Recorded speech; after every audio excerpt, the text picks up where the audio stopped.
वो चले गए थे कंस वाले पार्टी के साथ, इसके लिए उनकी भाषा जो है कंस दुर्योधन दुशासन की निकलने लगी थी। अब आप लोग आशा रखिए कि वो राम के पार्टी में आ गए हैं, अब उनका ऐसा अब उम्मीद है कि बिस्फी का विकास भी होगा, क्योंकि विधायक जी भी बार बार ये कह रहे थे कि केंद्र में सरकार अलग है। राशन की गंभीर समस्या है, आखिर कोई उस पर आवाज नहीं उठाता। आप लोग भी पार्टी से जुड़े हुए हैं, लेकिन उस पर आवाज। मैं कार्यकर्ता हूँ, गठबंधन ऊपर के लोगों की सहमति है, नेता का नेतृत्व, हम लोग अनुशासित पार्टी के कार्यकर्ता हैं। इसके लिए हमारा नेतृत्व जो फैसला ले लिया है उसके साथ हम लोग तन मन धन से हैं, और जो आदेश है उसका 100% पालन। पेरोल पर लोग बाहर आते हैं कि तबीयत खराब है, स्वास्थ्य ठीक नहीं है, बाहर निकालिए, और बाहर आते हैं तो देश के प्रधानमंत्री जो कोई बंदूक से नहीं लूट के बने हैं, और उसको कहते हैं कि नरेटिव पकड़ने आए हैं, और जब जेल जाते हैं अपने करतूत के कारण तक कहते हैं कि तबीयत खराब है। बाकी नीतीश कुमार जी का जो शासन करने का कार्य प्रणाली रहा, उनका जो चरित्र रहा, जीवन शैली रहा, वो कहीं से भी राजद के साथ तालमेल नहीं खाता था। के मामले में नीतीश कुमार जी भी, उनके ऊपर भी परिवारवाद और भ्रष्टाचारवाद, इसका कोई आरोप नहीं है। कभी इधर कभी उधर वाली नीति बना ली है नीतीश कुमार। उससे न भाजपा के कार्यकर्ता को समझ में आ रहा है कि कब उनकी आलोचना करें और कब उसकी तारीफ करें, और न ही जेडीयू के कार्यकर्ता को समझ में आ रहा है कि कब किसकी आलोचना करें और कब किसकी तारीफ करें। नमस्कार, स्वागत है आप सभी का बदलता हिंदुस्तान पर। बिहार में फिर से एक बार सत्ता परिवर्तन हो चुका है। इस प्रकार से कभी इधर कभी उधर वाली नीति बना ली है नीतीश कुमार। उससे न भाजपा के कार्यकर्ता को समझ में आ रहा है कि कब उनकी आलोचना करें और कब उसकी तारीफ करें, और न ही जेडीयू के कार्यकर्ता को समझ में आ रहा है कि कब किसकी आलोचना करें और कब किसकी तारीफ करें। इस बीच हमारे साथ बात करने के लिए मौजूद हैं भाजपा के, भारतीय जनता पार्टी के एक जुझारू कार्यकर्ता, जो जमीन पर पार्टी के लिए काम करते हैं, डोर टू डोर जाते हैं और संघर्ष करते हैं। राजकिशोर मिश्र उर्फ बुलेट भाई हमारे साथ बात करने के लिए मौजूद हैं, जो कि 20वीं विधानसभा के प्रभारी हैं भाजपा के। स्वागत है आपका बदलता हिंदुस्तान। धन्यवाद, आपका भी स्वागत है तौहीद भाई, बदलता है। क्या कहेंगे भैया, जिस प्रकार से अमित शाह ने दरवाजा बंद किया, लेकिन वापस लग रहा है दरवाजा का कुंडी लगाना भूल गए अमित शाह जी, और फिर से नीतीश कुमार जी की एंट्री हो गई, क्या कहिएगा उस पर? देखिए, राजनीति में तो जो है दरवाज़ा हमेशा के लिए न बंद होता है न खुलता है, और अमित शाह जी तो वास्तविक है, इसमें तो हम कहीं से जो है ये नहीं करेंगे इस बात का खंडन। अमित शाह जी हमारे बोले हैं, हमारे राष्ट्रीय अध्यक्ष भी बोले हैं, और हमारे छोटे छोटे कार्यकर्ता भी बोले हैं। चूँकि नीतीश कुमार जी का जो शासन करने का कार्य प्रणाली रहा, उनका जो चरित्र रहा, जीवन शैली रहा, वो कहीं से भी राजद के साथ तालमेल नहीं खाता था। इसके लिए हम लोग बार बार आश्चर्यचकित हो जाते थे कि एक ऐसा आदमी कैसे जा सकता है इस तरह के लोकतांत्रिक मूल्यों के साथ खिलवाड़ करने वाले लोगों के साथ में, सरकार और सत्ता के लोलुपता में। लेकिन काम तो 2 बार वो किए ऐसा, इसको सत्ता का लोलुपता ही कहा जाएगा। लेकिन अमित शाह जी के ऊपर भी एक चाबी है, जो चाबी आप जानते हैं कि आज पूरे विश्व को प्रभावित किए हुआ है, और उस चाबी की तरफ सबका निगाह है। और जब हमारे सबसे बड़े चाबी, हमारे सबसे बड़े नेता, विश्व के सबसे शक्तिशाली एवं लोकप्रिय नेता, देश के गौरवशाली प्रधानमंत्री आदरणीय नरेंद्र मोदी जी ने उनकी इन छोटी छोटी भूल को समझकर माफ़ कर दिया, और चुनाव का भी समय है, तो मुझे कहने में कोई गुरेज नहीं है कि सभी अपना कुनबा बढ़ाने में लगे हैं।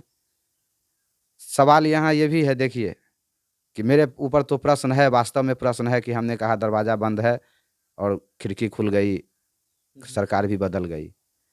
लेकिन जो लोग, उनका नाम हम तो कम से कम एक आचरण मर्यादा में रह के, राजनीतिक प्रतिद्वंदी जो विचारधारा विपक्ष में आने के बाद किसी का जो अपना स्टेटमेंट होता है, एक राजनीतिक कार्य प्रणाली गतिविधि होता है, उसके अनुसार हम उनके ऊपर या महागठबंधन सरकार के ऊपर हमलावर रहे, जो हमारा धर्म है, कर्तव्य है। लेकिन मैंने उनके व्यक्तिगत जीवन पे कभी उनके उस पर प्रहार नहीं किया। जैसे भ्रष्टाचार जैसा मुद्दा हो, उसमें काफ़ी वो नरेंद्र मोदी से मिलते हैं। भ्रष्टाचार का कोई आरोप आज तक नीतीश कुमार पे साबित नहीं हुआ, और नरेंद्र मोदी पे तो चांद तारा पे दाग है, सूरज पे दाग है, लेकिन नरेंद्र मोदी पे तो खैर बात ही छोड़ दीजिए। लेकिन भ्रष्टाचार के मामले में नीतीश कुमार जी भी, उनके ऊपर भी परिवारवाद और भ्रष्टाचारवाद, इसका कोई आरोप नहीं है।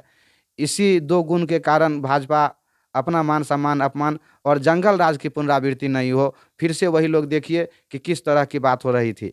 पेरोल पर लोग बाहर आते हैं कि तबीयत खराब है, स्वास्थ्य ठीक नहीं है, बाहर निकालिए, और बाहर आते हैं तो देश के प्रधानमंत्री जो कोई बंदूक से नहीं लूट के बने हैं, उनको भी इस देश की महान जनता, जनार्दन, मतदाता मालिक वोट के माध्यम से, लोकतांत्रिक व्यवस्था के माध्यम से चुन करके प्रधानमंत्री बनाइए, और उसको कहते हैं कि नरेटिव पकड़ने आए हैं।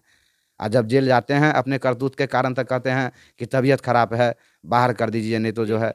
एक बात बताइए कि 2 दिन पहले तक आप लोग जिस नीतीश कुमार के लिए मुर्दाबाद मुर्दाबाद कह रहे थे, अब उसी नीतीश कुमार के लिए आप सभी को जिंदाबाद जिंदाबाद कहना पड़ेगा, क्या कहिएगा इस पर? पुनः जिसके कारण भारतीय जनता पार्टी नीतीश कुमार को ये करने के बावजूद भी जो ले लेती है दोबारा, उसमें नीतीश जी का जो बोले हैं उनका यही 2 गुण है कि वो भ्रष्टाचार और परिवारवाद, इस चीज़ को अभी तक अपने आप से दूर रखे हैं।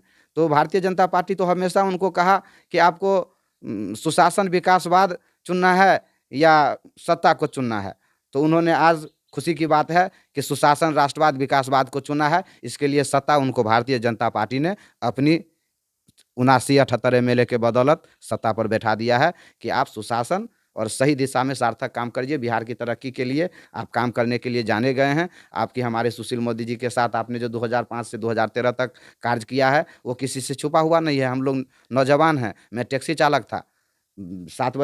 7:10 पे बसेठा से खुलता था, 11:10 पे पहुंचता था दरभंगा स्टेशन।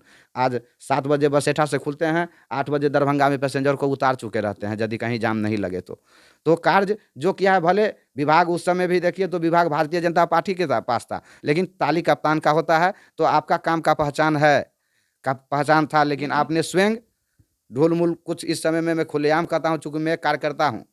गठबंधन ऊपर के लोगों की सहमति है, नेता का नेतृत्व, हम लोग अनुशासित पार्टी के कार्यकर्ता हैं। इसके लिए हमारा नेतृत्व जो फैसला ले लिया है उसके साथ हम लोग तन मन धन से हैं, और जो आदेश है उसका 100% पालन होगा। अब उम्मीद है कि बिस्फी का विकास भी होगा, क्योंकि विधायक जी भी बार बार ये कह रहे थे कि केंद्र में सरकार अलग है, राज्य में अलग है। निश्चित होगा, निश्चित होगा। बिस्फी में देखिए कि हमारे विधायक जी के आने के बाद कै गो अस्पताल का हम शिलान्यास किए और उसका उद्घाटन भी कर चुके हैं। हमारे यहाँ जगवन में भी अस्पताल की स्वीकृति मिल चुकी है।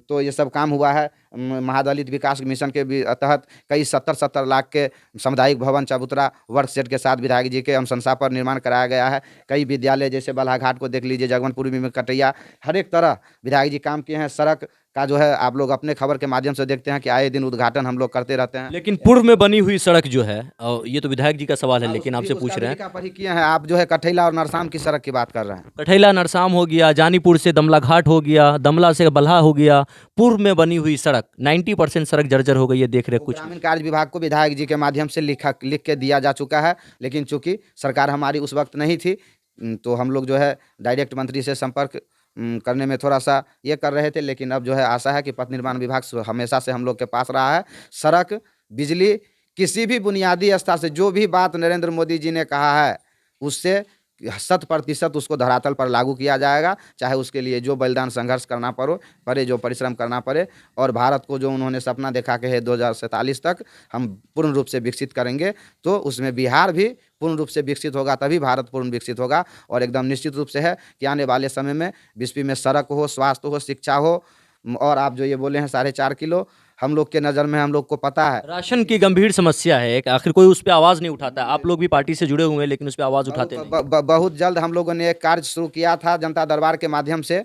फिर कुछ कारणों के कारण बीच में ये कोरोना सब आ गया, उस कारण बस जो है वो कार्यक्रम बंद हो गया। लेकिन बहुत जल्द विधायक जी का ये है कि हम लोग और कुछ दिन सांसद महोदय भी रहेंगे, और बहुत जल्द फिर से बिस्फी में जनता दरबार लगा करके, खुला जनता दरबार लगा करके जनता की समस्या को सुना जाएगा, और प्रखंड के पदाधिकारियों के सामने उसके समस्या का निपटारा के लिए प्रयास किया जाएगा।